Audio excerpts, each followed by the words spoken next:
Медиумите во соседството веќе наголемо го најавуваат најголемиот мега бомбона бизнис на Балканот, вреден дури 2 милиарди евра.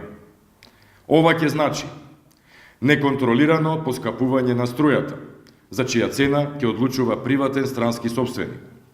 Неизвестна судбина на 4800 семејства на вработените и ставање на целата енергетска стабилност и безбедност на државата во рацете на странец. Продажбата на Елем значи продажба на РЕК, со се термоелектраните и рудниците, со хотелот Молика, скијачката патека на Пелистер, па дури и со копанки во пакет со се готовиот проект на Елем за негова реконструкција.